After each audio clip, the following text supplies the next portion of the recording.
kung i-declare ng Korte Suprema na unconstitutional itong Republic Act 12232, kakayanin pa kaya ng Comelec kung mag-eleksyon sa December 1, 2025? Pakatandaan natin mga kapobre na may eleksyon po ang BARM ngayong Oktubre.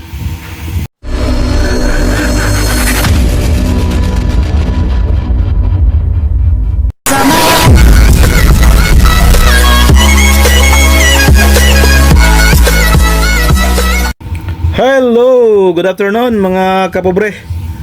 So, araw ng Biyernes po ngayon at pizza 12 na po ng Setyembre, Philippine Standard Time, 1:30 in the afternoon mga kapobre. Panibagong araw, panibagong biyaya, panibagong pag-asa, of course, panibagong vlog mga kapobre. So, kahapon mga kapobre ay napag-usapan natin yung sagot ni Attorney Macalintal patungkol doon sa petisyon na inihain ng Liga ng mga Barangay na ibasura ang petisyon ni Attorney Macalintal. At kung matatandaan nyo, naka 3 points po si Attorney Macalintal sa kaniyang sagot. Una po ay self-serving daw po yung inihain na petisyon ng Liga ng mga Barangay kasi nga sila ang makikinabang pag dineclare na constitutional ang Republic Act 12232. At pangalawa po ay pumirma na daw yung mga kapitan kahit hindi pa nagiging batas yung Republic Act 12232.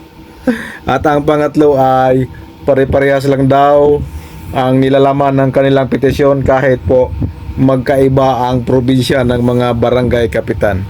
So yan po ang nasilip ni Attorney Macalintal at hayaan na natin ang Korte Suprema. So ngayong hapon mga kapobre ay pag-usapan natin, halimbawa lang mga kapobre, i-declare na unconstitutional ng Korte Suprema itong Republic Act 12232 at magkaroon ng eleksyon sa December 1, 2025. Ang tanong mga kapobre, kakayanin pa ba ng Commission on Election or Comelec? Batay sa ating kaalaman mga kapobre, ang Korte Suprema po ngayon ay nakabreak po at ang balik daw nila na pizza ay sa Setyembre 23 pa. So mag-session pa yan sila para desisyonan ang petisyon. So hindi natin alam kung anong pizza. So mayroon na lang 7 days po mga kapobre kung ating susumahin pag magbalik sila sa Setyembre 23. So tandaan natin mga kapobre na ang filing of candidacy is October 1 po magsimula kung may eleksyon sa December 1, 2025. So mag-filing, tapos campaign period pa. Kakayanin pa kaya ng Comelec ito mga kapobre? Dumagdag pa dito yung eleksyon ng BARM na gaganapin sa Oktubre. So ewan ko lang kung ano ang magiging resulta nito pag natuloy itong eleksyon sa December 1, 2025 base KA. Kasi nga itong October sa BARM ay tuloy na to. Kaya dito na magka-problema ang Comelec nito. Preparasyon sa BARM election at preparasyon sa December 1, 2025 barangay at SK eleksyon.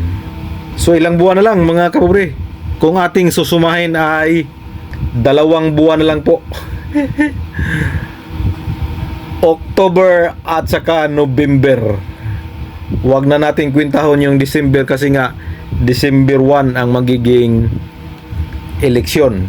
Sa bagay, mayroon pa namang natirang araw ngayon kasi nga pitsa 12 pa ngayon, so mayroon pang 20 days sa buwan na to.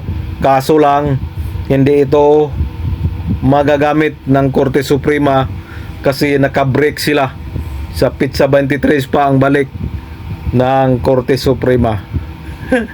Dito na iwan ko lang mga kapobre kung ano ang magiging kahihinatnan sa eleksyong to.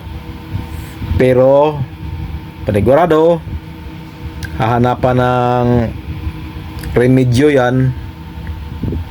So nasa Korte Suprema na yan pag dineclare na unconstitutional at saka nasa kumilik na yan. Sila na ang bahala dyan pagplastar kung may eleksyon sa December 1, 2025. So yan lang po ang ating update ngayon mga kapobre.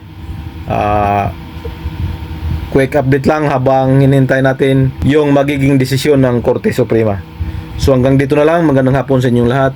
Bye bye and God bless.